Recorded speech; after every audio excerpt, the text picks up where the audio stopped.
Hi, welcome to the Pro-Life Guy. In this episode we're going to be asking the question, if you were stuck in a burning building, would you save a petri dish full of embryos or a 2-year-old child?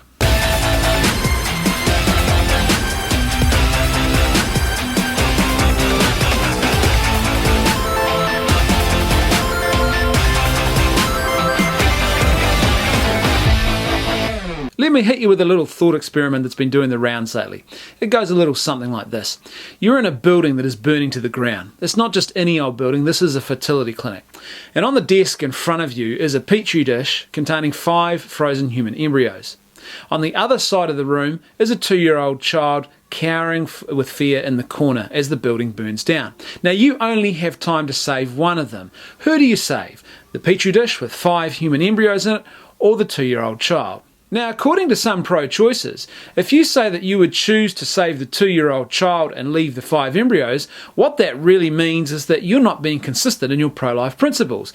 And what that actually reveals to us is that you don't truly believe that embryos are human persons, because otherwise you would choose to save them. It kind of sounds good, but ultimately it's an epic fail on the part of pro-choicers who try and use the thought experiment in this way. You see, there are really good reasons why I would save the 2-year-old child and leave the embryos that have nothing to do with my belief that embryos are human persons. For starters, those embryos were dead the moment the fire broke out in that building. You see, if I grab those embryos and I rush outside with them, I may have spared them from the flames, but they will still die. All I've done is prolong the inevitable. Their death will still happen, because once I get outside, there is nothing I can do to save those embryos from perishing once they thaw out.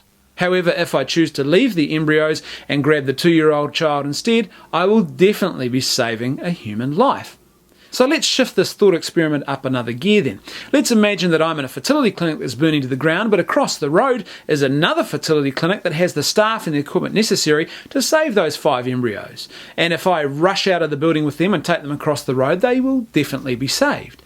Does that now mean that if I choose to leave the embryos behind and save the 2-year-old child instead, that I am actually someone who doesn't believe that embryos are persons? Of course it doesn't. You see, while embryos are human persons, they aren't at the same level of bodily maturity as what a 2-year-old child is. So therefore they don't have the capacity to feel pain.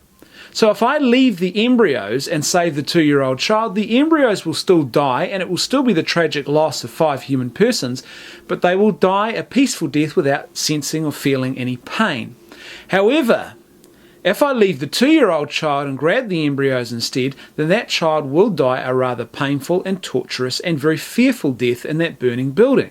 So therefore I weigh up the situation and I make a decision that I am going to spare that 2-year-old child from such a horrific, painful and torturous death. That doesn't mean that I don't consider embryos to be persons. It simply means that I do not want to see a 2-year-old child die a torturous, painful death. It would kind of be like being in a hospital room that was burning to the ground, and on one side of the room is a 2-year-old child, on the other side of the room is a 25-year-old patient who is in a medically induced coma and who will not awake from their coma as the building burns down around them. Which one would you choose to save? In that situation, by saving the 2-year-old child, I'm not actually saying that what I really believe is that 25-year-old persons who happen to be in medically induced comas aren't actually persons. What I'm saying is that I can see in front of me, I've weighed the context of the situation in front of me, and I can see, based on the scenario in front of me, that one of these persons will pass peacefully if I leave them. The other one of them will die a rather painful and torturous death if I leave them. So it makes my decision a little bit easier about which one I leave and which one I choose to take with me. The other problem, of course, with this thought experiment is that it's utilitarian in nature. You see, there's a subtle idea running through it that if you save 5 human persons, you'd be doing something more valuable than saving just one human life.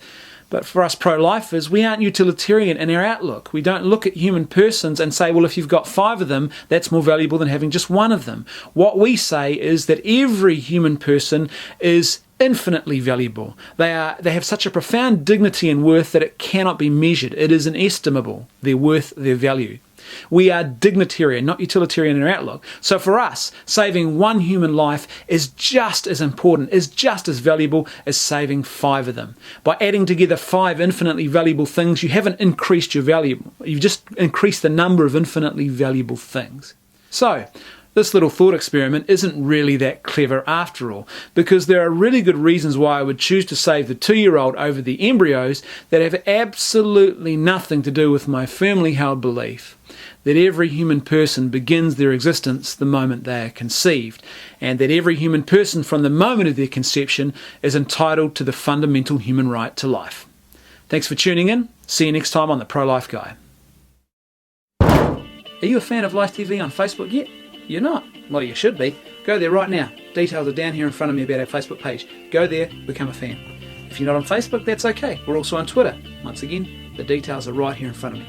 Go to Twitter and start following us. What? You're not on Twitter and you're not on Facebook, but you are on Pinterest? Great! We're also on Pinterest too. Details are down here in front of me. Get on Pinterest and start following us. If you don't want to do any of those things, why not just become a regular subscriber to Life TV on YouTube? That way you'll get instant notification anytime we post up a new webisode. Oh, and don't forget, while you're here, why not leave a comment in the comment section below? Do you agree with what I've just said? Do you disagree? Do you think I talk too fast? Do you think my hair looks funny? Do you think I'm a nutty pro-lifer? Let me know. Put your comments in the comment section below. Until next time, kisses! See you next time on The Pro-Life Guy.